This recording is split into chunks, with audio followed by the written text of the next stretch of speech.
Yes, students, welcome to our second part of the lecture. As I told you that since these are theories, we are going to part it. Now, students, there are four fundamental measures of dispersions. Four fundamental measures of dispersion we discussed. The first is range, and students, it is denoted as capital R. Now, students, what is range? How to find range? Say suppose I have ungroup data observations, marks scored by students in class test out of 20. Isn't it? Most of you are still not giving test, and that students we don't like. But since we have no option, you people are taking an extra advantage of that. Please be careful. We are going to take actions as soon as school reopens. Say score is 17, 18, 12 and 10. And say 50. These are the marks scored by 5 students of your class in our class test of 20 marks.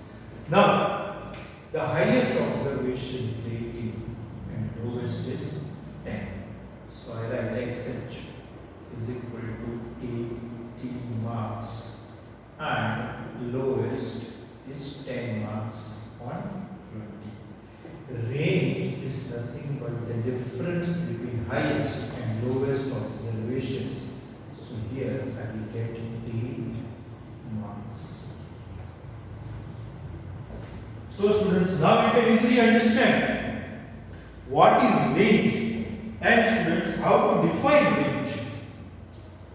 Now students, you can very easily understand. Range is nothing but the difference between the highest and lowest observations in the given data.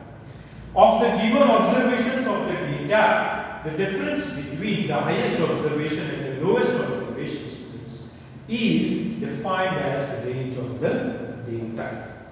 And the formula to find range is R is equal to, students, XH minus XL, where XH is the highest observation of the given data and XL is, students, the lowest observation of the given data.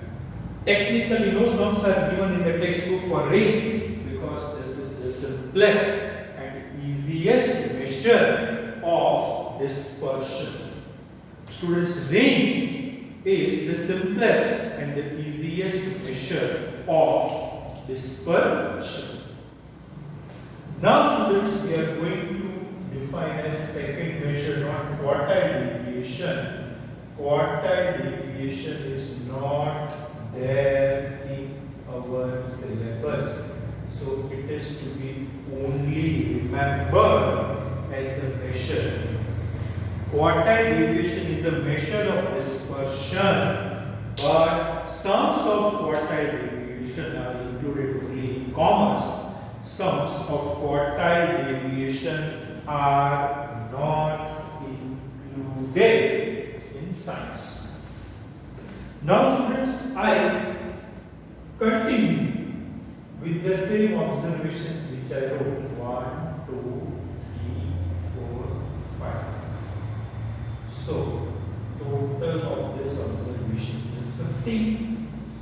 I operate mod xi minus x bar, and x bar is nothing but sigma xi upon n.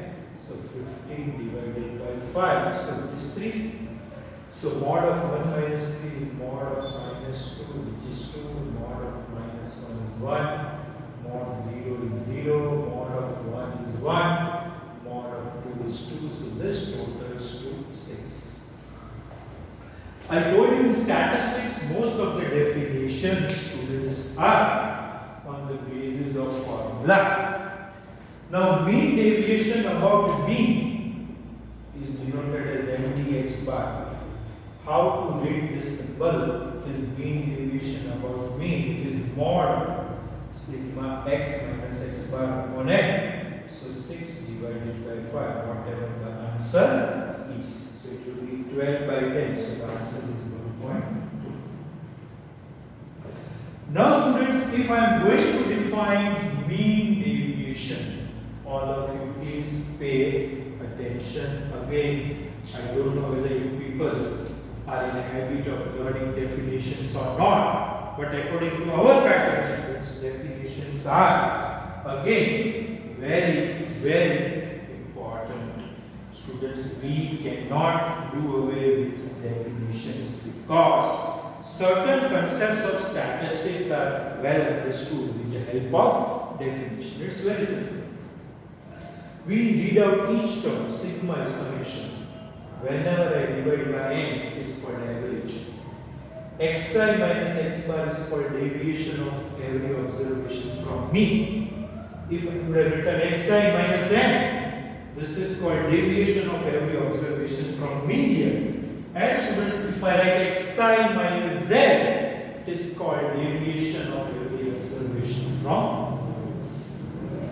So if I club these terms, xi minus x bar is called deviation of every observation from mean. Modulus means absolute, divided by n means average.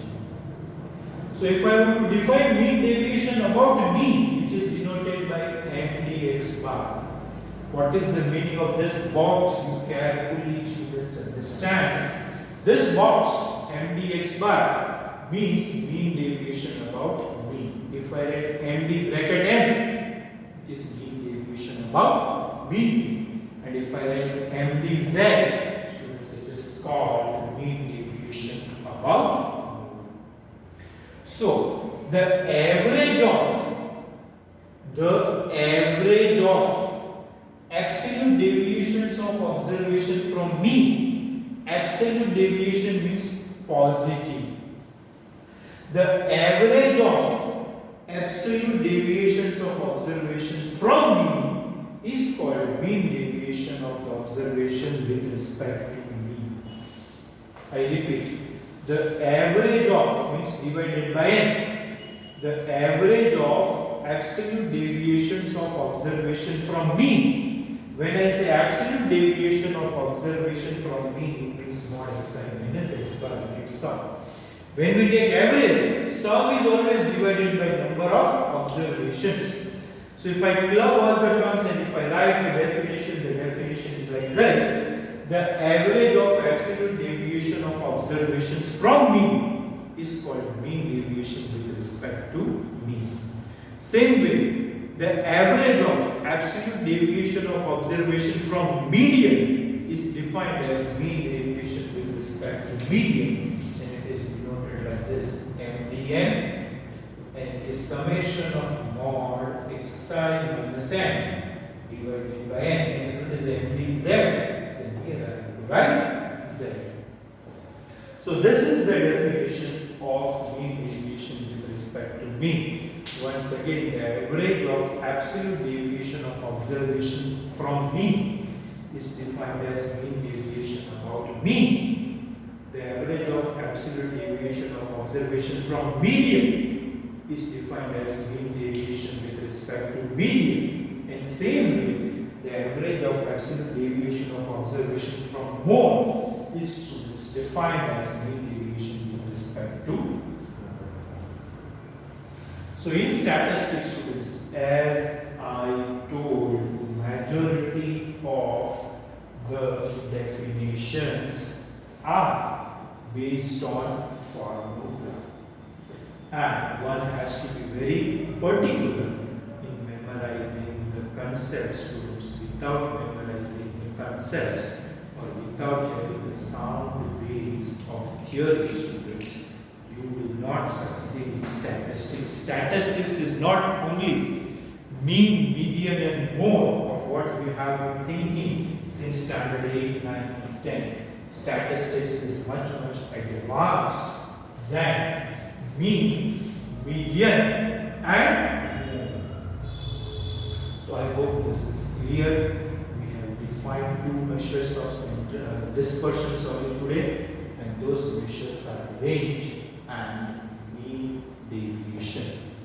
Another thing which I would like to tell, which will make you happy, is that you are allowed to use a simple calculator. So in statistics now, if you know the formula and if you know how to use simple calculator, of course you know, then students, your sums will be done. You are allowed to use a simple calculator. So this will easily, you can say, help you to calculate. And once you know the formula, and students, we have a calculator, I don't think that you should face any difficulty. Okay, let us revise this 4 concepts which are very important. First, what are the measures of central tendency? I should say mean, median and mode. If you define mean, it is sum of observations divided by number of observations. If you define median, it is the value of observation located in the middle when the observations are arranged in ascending order. If you define mode is the value of observation, students, which is repeated maximum number of times in the given data. So these are what we have discussed, the measures of central tendency. Then I told you, students, in statistics, the data is broadly divided into 2 categories. First is ungrouped data and second is grouped data. What is ungrouped data? The data which is in a raw form, which is not specified with frequencies, without frequency data, is called ungrouped data. What is grouped data? The data which is in a classified organized form with frequencies is called, or with frequency distribution is called group data. Then students, we have defined a measure of dispersion. What is the measure of dispersion? A measure of dispersion indicates how far the given observations are from the measures of central tendency. Dispersion is always studied with respect to the measures of central tendency. Then, what are the 4 fundamental measures of dispersion? First, range, denoted by capital R. Second, quartile deviation, denoted by QD, not included in your syllabus. Third is mean deviation, is also called average deviation, denoted by MD. Fourth is standard deviation, is denoted by small sigma or S. And for your knowledge, the most important one, or the most important measure of dispersion, is standard deviation, which was given by famous statistician, students, Carl Pearson. The most important measure of dispersion, students, is standard deviation, which was given by the famous statistician Carl Pearson. So these are the 4 measures. This measure and corresponding sums of the measure which are not included in your syllabus is the quartile deviation. As students, it is a purely statistical concept. Now, one more important point, median is also called, students, positional average.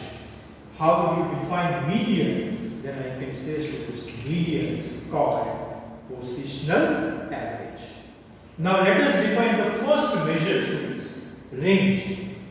What is range? How to define range of the given data? The difference between the highest and lowest observation of the given data is called the range of the data.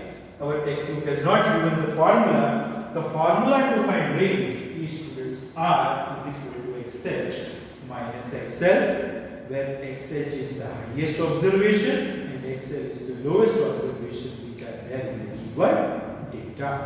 The next measure, second measure I omit, so I have written 2 as a definition, is mean deviation. Mean deviation, students, is also called average deviation. What is the definition?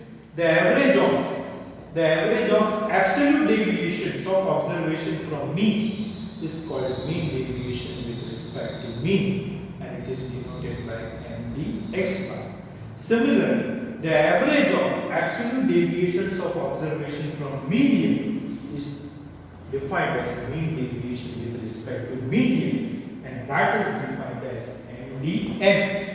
And similarly, the third definition, the average of absolute deviation of observation from mode is called mean deviation with respect to mode, and it is denoted by MDZ.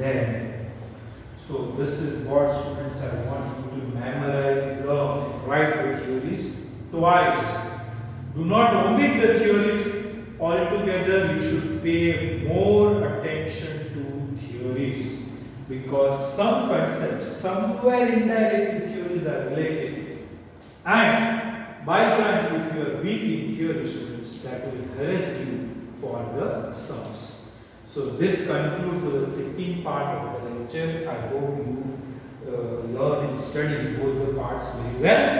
And next lecture, be ready with a simple calculator, scale, pencil, eraser, whatever you require to draw table only. But keep a pencil, scale and eraser with you. Keep a simple calculator with you when you study the next lecture. So from next lecture, students, we are going to start sums of exercise 15.1. Thank you. We conclude the session of the lecture.